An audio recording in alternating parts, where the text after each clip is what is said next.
So, hi everyone. My name is Deshna Jha, and today I'm going to speak about NFOs. What exactly are NFOs, and how do you go about investing in NFOs? So, starting with what are NFOs? The full form of NFO, as we say, is New Fund Offer, and it refers to the initial sale of fund shares issued by an investment company or an asset management company to investors. This is similar to an IPO in the stock market. NFOs are intended to raise capital for the fund to attract investors. Even though NFOs are marketed, they are done less aggressively so compared to IPOs because the target is a certain select group of investors. So as a result, new fund issues may be less noticeable to individual investors than IPOs. Also, the most common example of NFOs are mutual funds. Coming to the next point, which is how do NFOs exactly work. So in a new fund offer, the opportunity to subscribe to the scheme is available only over a limited period. The investors may purchase units of the mutual fund scheme during a predefined period and subscribe to the NFO at an offered price. This is usually fixed at rupees 10.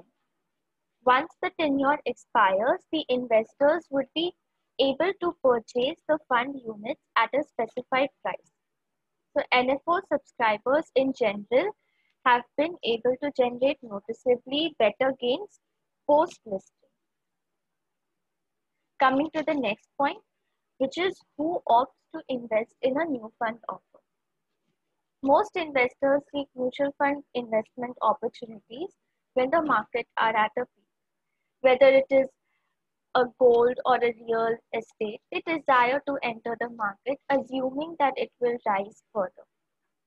But they also prefer lucrative investments that are available at a cheaper rate.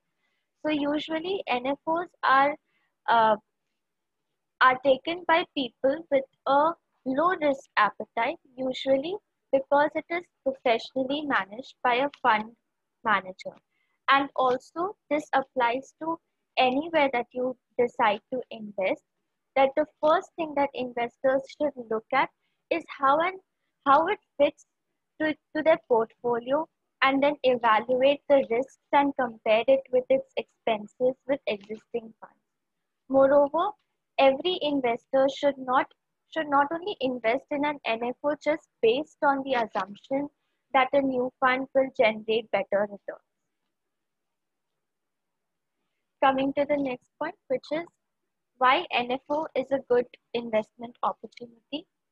So with the help of an NFO, the fund house raises money from the public to purchase securities such as equity shares, bonds, and so on in the market.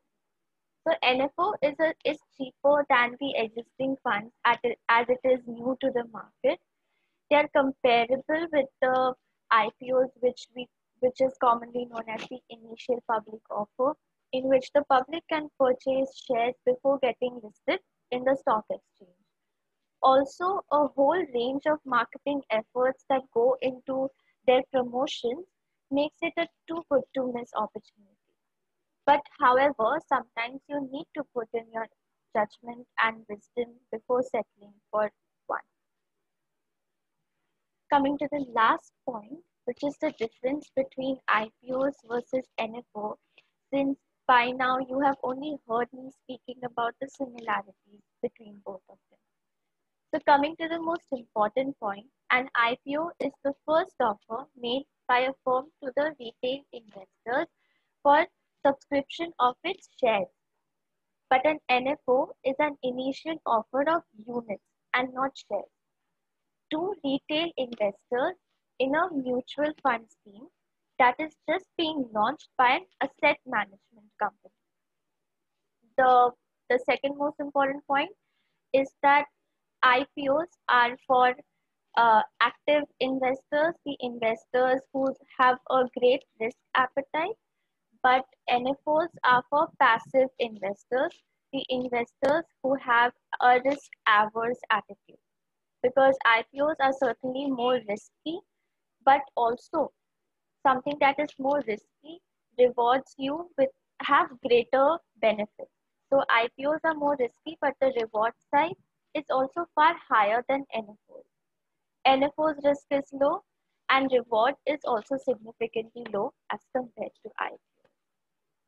So with that, we have come to the end to the presentation. Thank you.